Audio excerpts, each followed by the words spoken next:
താനൂർ നിയോജക മണ്ഡലത്തിൽ വിദ്യാഭ്യാസ സ്ഥാപനങ്ങളുടെ കെട്ടിട നിർമ്മാണത്തിനായി 200 കോടി രൂപ ചെലവഴിച്ചതായി മന്ത്രി വി അബ്ദുറഹ്മാൻ പറഞ്ഞു. താനൂർ ശോഭ GLP സ്കൂൾ കെട്ടിട ഉദ്ഘാടനവും ഓട്ടിസം പാർക്ക് ശിലാസ്ഥാപനവും നിർവഹിക്കുകയായിരുന്നു മന്ത്രി.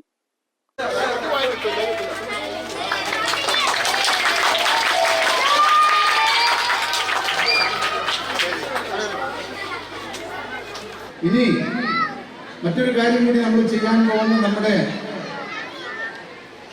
ധാരാളം സഹോദരന്മാർ സ്വന്തമായി നടക്കാൻ പറ്റാത്ത കുട്ടികളൊക്കെ തന്നെയാണ്.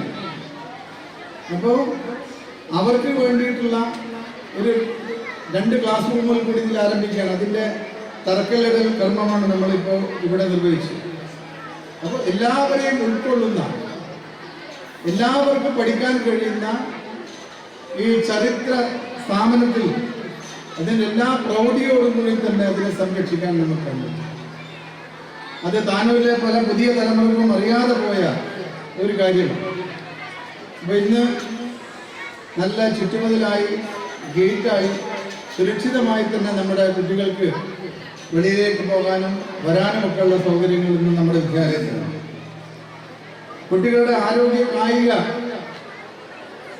നേട്ടത്തിനു വേണ്ടിയുള്ള ഹെൽത്തി കിഡ്സ് പദ്ധതി സംസ്ഥാനത്ത് 10 വിദ്യാലയങ്ങൾ നടപ്പിലാക്കിയപ്പോൾ അതിലൊരു വിദ്യാലയമായി തിരഞ്ഞെടുത്തത് നമ്മുടെ ഈ വിദ്യാലയത്തിലാണ്. ഹെൽത്തി കിഡ്സ് പദ്ധതി എന്നുള്ളത് നമ്മുടെ പുതിയൊരു ആശയമാണ്. ഇപ്പോൾ ഇത്തവണ മുതൽ ഇതുമായി ബന്ധപ്പെട്ട ഹെൽത്തി കിഡ്സിന്റെ പാഠപുസ്തകങ്ങൾ കൂടി നിങ്ങൾ വിദ്യാലയത്തിലേക്ക് വരാൻ പോകും. അപ്പോൾ കായിക വിദ്യാഭ്യാസം കേരളത്തിൽ നിർബന്ധമാക്കുന്നതിന്റെ ഭാഗമായിട്ടാണ് ഈ പ്രവർത്തനങ്ങൾ നമ്മൾ നടത്തുന്നത്. അടുത്ത സാമ്പത്തിക വർഷം 150 ഹെൽത്തി കിഡ്സ് ക്ലാസ് റൂമുകളാണ് നമ്മൾ സംസ്ഥാനത്ത് ആരംഭിക്കാൻ പോകുന്നത്. നഗരസഭാ ചെയർമാൻ റഷീദ് മോരിയ അധ്യക്ഷത വഹിച്ചു. PWD executive engineer Gopan Mukkulath report അവതരിപ്പിച്ചു. നഗരസഭാ വൈസ് ചെയർപേഴ്സൺ CK സുബൈദ, സ്ഥിരം സമിതി അധ്യക്ഷരായ PP മുസ്തഫ, നാസിറ സിദ്ദീഖ്, കൌൺസിലർമാരായ Kulsu, E Kumari, BPC K Kunhikrishnan, P Ajaykumar, OK Baby Shankar, doctor Haneefa, രാഷ്ട്രീയ പാർട്ടി പ്രതിനിധികൾ തുടങ്ങിയവർ പങ്കെടുത്തു. News bureau, Malappuram.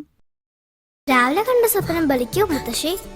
അതറിയില്ല, പക്ഷെ മോള് സ്വപ്നത്തിൽ കണ്ടത് മോളുടെ അരികിൽ തന്നെ ഉണ്ട്. അരികിലുണ്ട് നിങ്ങളുടെ മനസ്സറിയുന്ന ഹൃദയങ്ങൾ. Osmia golden diamonds, Pandikkad road, Manjeri.